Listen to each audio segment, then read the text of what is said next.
Back, y'all. Oh, let me adjust this. This look crazy. Welcome back, you guys. Okay, we got to keep on going on our nice journey with the interesting thing that happened at Perfect Acres Inc. by Barbara Brooks Wallace. Let's get ready. Right. Put Oreo Jr. over here under his covers of the night. And let's get started. The corridor seemed much darker and gloomier than ever when they entered it as leaving after leaving Mr. Dumpty's bright glaring room. Perfecta felt goosebumps rising on her arms at the thought of having to travel past all those ghostly flickering lights, perhaps as far as where the corridor was lost in deep shadows. She was glad she had Puck, or she was glad she and Puck didn't have to vanish in order to do it. Or did they? A terrible thought had just struck her. Puck, what if Snoot and the aunties appear? Shouldn't we be under our covers of the night? Puck slapped his forehead. Great whiskers, Purr. You're right. I should have thought of that. We better have them on. Perfecta was almost sorry she brought it up and at least wished that Puck could have disagreed with her. Ma'am, then you shouldn't have brought it up. You should have thought it through, felt your feelings, and been like, you know what, my feelings are telling me we gonna stay from under these covers. But you didn't, did you? Don't bring up, you know what? That's my one of my lessons learned. Don't bring up stuff that you don't want to do for real. Period.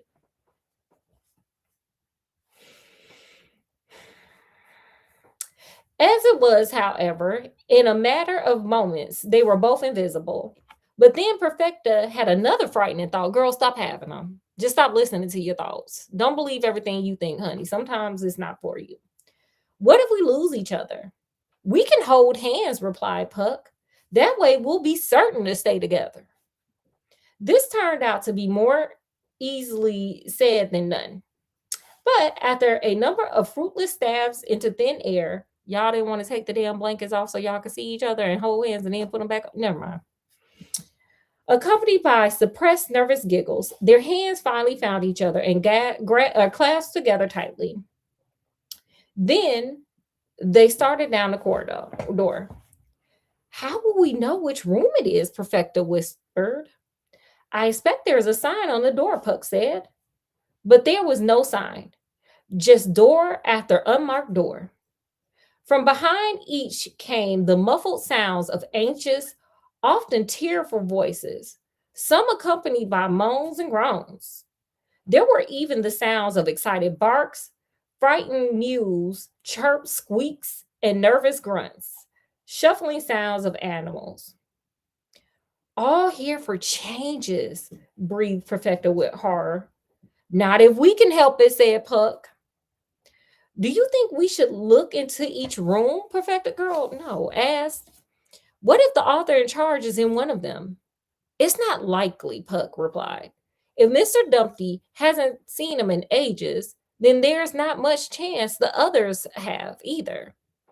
It's not worth the risk of running into danger accidentally, even if we are invisible. I like Puck the strategic one. Like Perfecta be giving good ideas, but Puck the strategic. He like, no, no, no, girl, hold, will it back, will it back, will it back. We gonna tread, lightly. So they continued down the long corridor, stopping by each door to look for a sign, listening to the sounds within, then scuttling by. Stop, look, listen. Period. Scuttle by the door. Stop, look, listen. Perfecta scuttled by the door, hardly thinking, until she felt a sharp tug at her hand.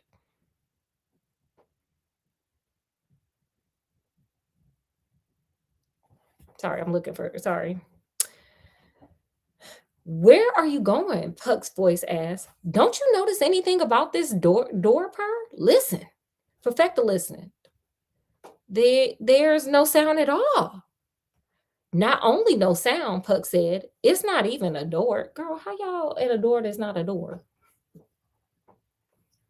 No. It just looks like one. Puck was right. What they had been about to pass was only a doorway, but so thickly filled with dusty cobwebs that it passed. at first sight for a very old, weather-worn door. So it is a. Is that not a doorway? If there's a door there, I don't know. okay. Beyond the doorway, okay. So there is a doorway. Lay a narrow passageway choked with more cobwebs. Somewhere in the distance, a tiny light flickered. But look at this purr. A small flurry of dust rose from Puck's invisible hand, brushing off a small card hanging crookedly about halfway up the wall. The words author in charge, okay, y'all found the door, appeared on the card in block letters, clearly legible even in the dim light. It's his room, Perfecta exclaimed. But see how none of the cobwebs are broken? That could mean one of three things.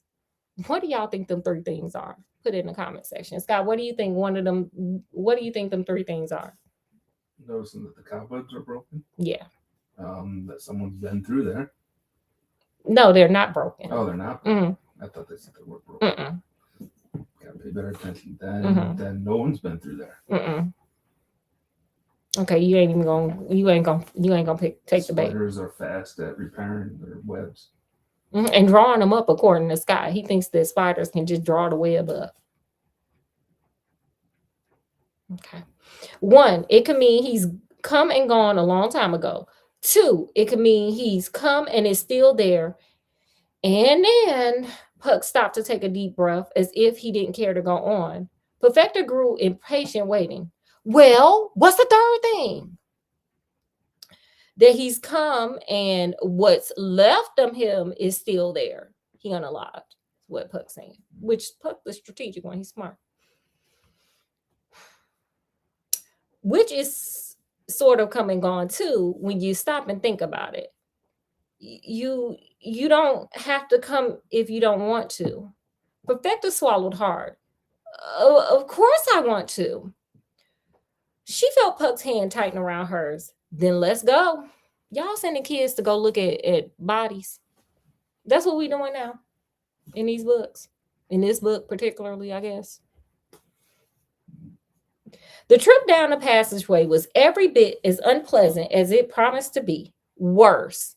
If only invisible meant more than just not being able to be seen. Then they could have simply floated through instead of having to break their way through massive sticky cobwebs. Ew. That clung nastily to their skin. Oh, that's the worst feeling. Oh, I hate that. Have like a stick or a broom that you hold out in front of you to break them so that you... I would be taking them covers off and waving it around my head like a duster. Like, oh.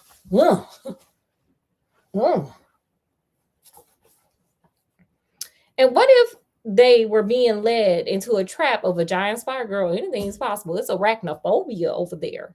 Spider. Perfecta remembered Mr. Snoot's long fingers racing across his notebook. If the author in charge had met his end, could that have been the way it happened?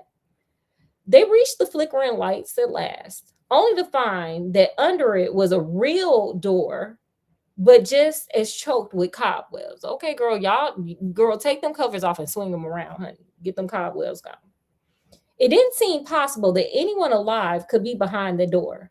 Nonetheless, Puck took a deep breath and knocked. There was only a deadly silence. Puck knocked again, louder, like, police, open up. From behind the door came a deep sigh, mournful as the winter wind. Come in if you must. It's Marvin the robot from the Hitchhiker. No, it's not him. A dreary, hollow voice said. There is someone there. Puck sounded totally bewildered. Are we going in? Asked Perfecta. It's what we're here for, replied Puck. And of course, and I guess we don't need our covers in this room either. Nah, girl, y'all need to take them off so y'all can get them cobwebs on out the way. Even though the voice in the room positively did not belong to Mr. Snoot, Perfecta felt safer being invisible and preferred to stay that way. But in the end, she was happy when Puck reappeared. It was reassuring to see him twitch his stubby nose and rub his cheeks to wipe off the sticky cobwebs. He slowly opened the door. Well, here goes. Dreary and dismal were probably the two best words anyone could use to describe what they saw. They were in a small library, although no one could have looked into any of the books for weeks, if not months, if not years. For all of them, not to mention the shelves, a lamp, two chairs, a desk, the papers, and the teacup on it, the man behind it were blanketed in a thick layer of dust. Get the damn pledge. Just get some pledge. Somebody get some pledge. The man was dressed in a professor's black robe, much too big for him, and wore an outrageously looking hat on his head. I am that man. Okay. But was it a hat? No. On closer inspection, it turned out to be a cluster of branches spouting right from his head.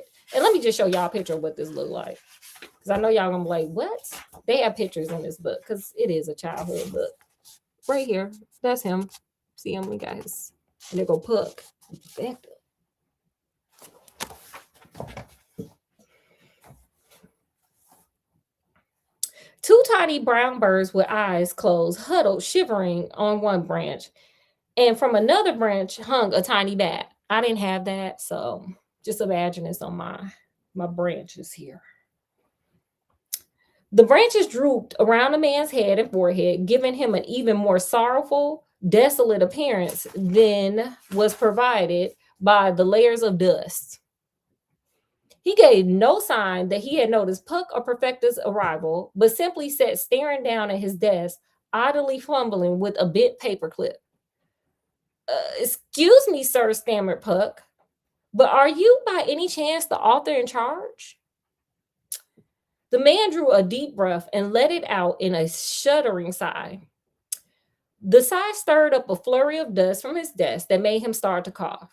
He couldn't seem to stop. I'm him. You know, I gotta get in character. And the cough grew worse and worse. The shivering birds and the bat bobbed dangerously on the drooping branches. Dust was flying everywhere. Would you like us to slap you on the back, sir? Puck asked anxiously. Thank you, no, wheezed the man. I'll be quite all right in a moment. Would you like us to sweep up the room a bit? Girl, don't offer that. You're going to be in there cleaning for days. Perfecta asked, and then was dismayed to note that there wasn't so much as a small broom or a feather duster in sight. For the first time in her life, Perfecta found herself wishing for the presence of Miss Hopper, who of course knew absolutely everything there was to know regarding dust and what to do about it. Not at all necessary, really, gasped the poor man. I'm quite used to it this way. Perfecta and Puck could only watch him helplessly until he caught his breath. Sir, take a sip out that dusty teacup that's sitting up there. That'll help you stop coughing. Yeah. Do something. To return to your question, young man, he said, by any chance, I was the author in charge. What I am now is not much of anything, as you can plainly see. I've been demoted, degraded, in a word, dumped. And if you want to know what to call me, why, Mr. Not Much is as good as a name as any. If you're nasty. Another sigh caused the birds and bats to tremble on the branches, but fortunately did not cause another dust storm. Who did this to you, Mr. Not Much? Perfecta asked. Was it Mr. Snoop and the aunties? Mr. Not Much stared gloomily into his dusty, empty teacup. Oh, I guess there wasn't nothing in there for him to drink so he could stop coughing. I suppose you might say that in the end, they were the ones who did it. But in the beginning, it was the children. Mr. Snoop and the aunties Grumper and Squint merely brought me the message and made me see the light, or the darkness, as in this case. What was the message? Asked Puck. Why, the children no longer cared about books I've treasured and cared for as long as I can remember. Mr. Not So Much appeared to sink into his robe. The branches sprouting from his head hung lifeless on his dusty black collar. Mr. Snoot has informed me that children consider books to be nonsensical and impractical. Mr. Snoot told you that. Yeah, what's Mr. Snoot know about kids? Right, Mr. Broken, Bitter Snoot. Let me explain something. This is one of my lessons learned. Let me explain something to y'all. I know on YouTube there's a bunch of different people out here just spouting their little crazy nothing opinions. And it's because they're miserable, okay? And misery does indeed love company. And Mr. Snoot sound like if it this because this book was written in like the 80s or 90s. Mr. Snoot sound like he would have a podcast and he would be spouting that foolishness just to make people just as broken and just miserable as he was. Okay, because this is a miserable man, just spreading miserable lies, honey. Okay, and depressing everybody around him. Don't y'all get caught up in that foolishness. Feel how you feel and look at the world around you. Don't walk into other people's worlds. And don't let them bring their world into yours. Anyway. And probably messy and dirty as well, Perfecta busted out. Well, the books are sometimes messy and dirty, but that's only because they get loved and read so much. Anyway, Mr. Snoot is only telling you what he thinks. Yeah, Perfecta got it right. You tell the girl. Children don't think any of those things. Mr. Not So Much shook his head mournfully. Oh, look at me, I'm Mr. Not So Much. I'm afraid it's only your word against theirs. And being book children, it is expected that you wouldn't like what he says any more than I do. Real children telling me what you just said would be another matter.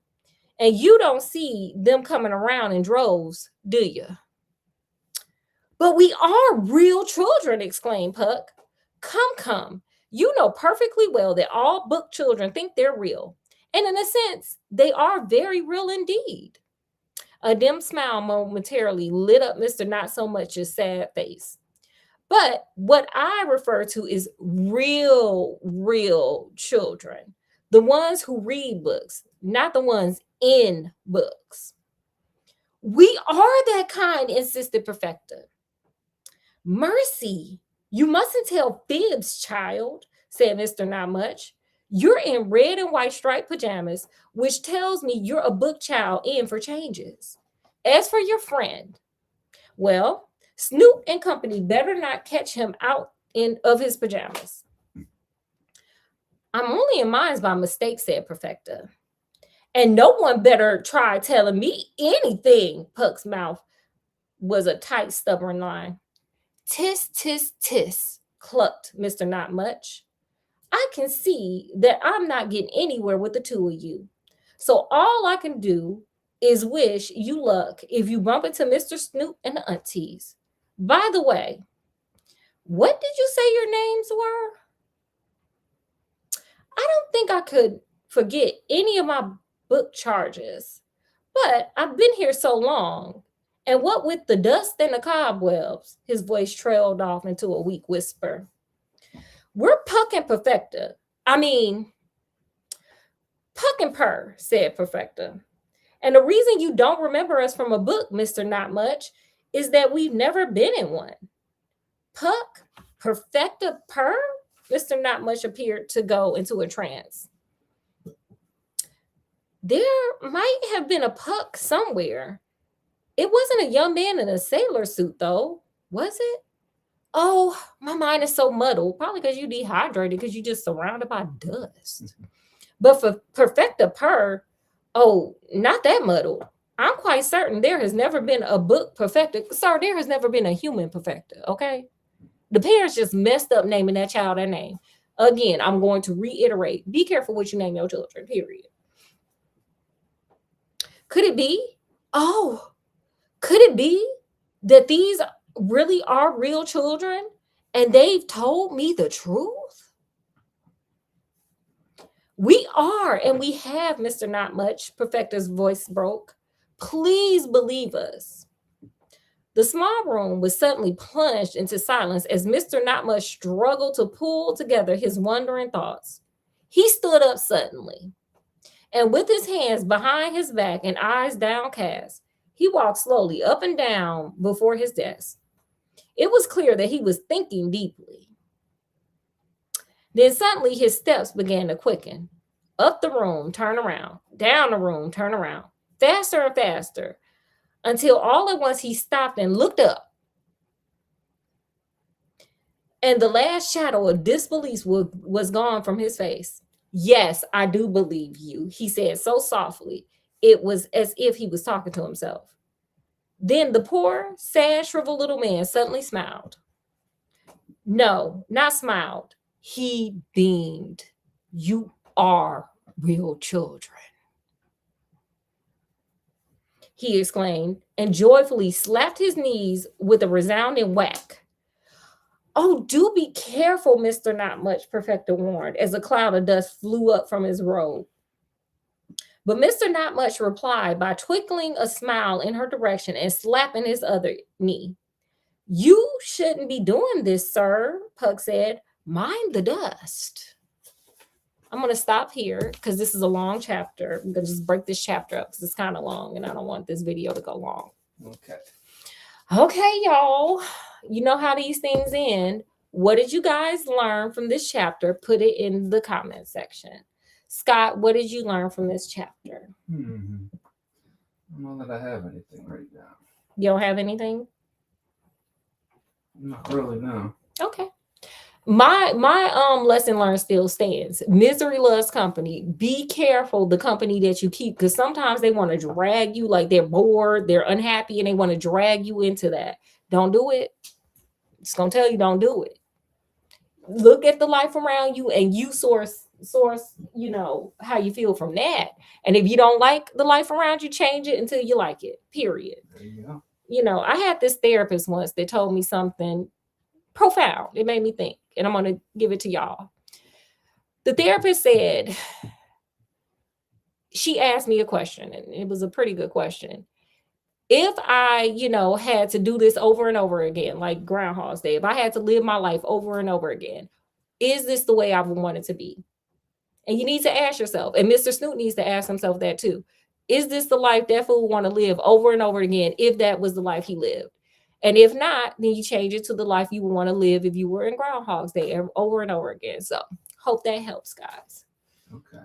So with this, we're going to end this live. We won't be here next weekend because we got company coming in. We're going to try to slide some days during the week, but I don't know how successful we'll be. So we'll see you the weekend after that, hopefully, because we might be going out of town. So we'll see. Anyway, with that, we're going to bid you guys adieu. Hopefully you guys had as much fun hanging out with us as we did hanging out with you. Hopefully you enjoyed this live. And from wherever, make sure you guys like, share, subscribe, check out some shorts, check out some lives, check out some videos, all that fun stuff if you would like. And from wherever we are, even in a dusty, cobwebby corridor, fake doorway, to wherever you guys are, peace, love, and happiness, and happy Easter, or whatever you celebrate. We'll see you guys not next weekend, hopefully the weekend after that. So, skidamarinky dinky dink. Goodbye, y'all. Bye.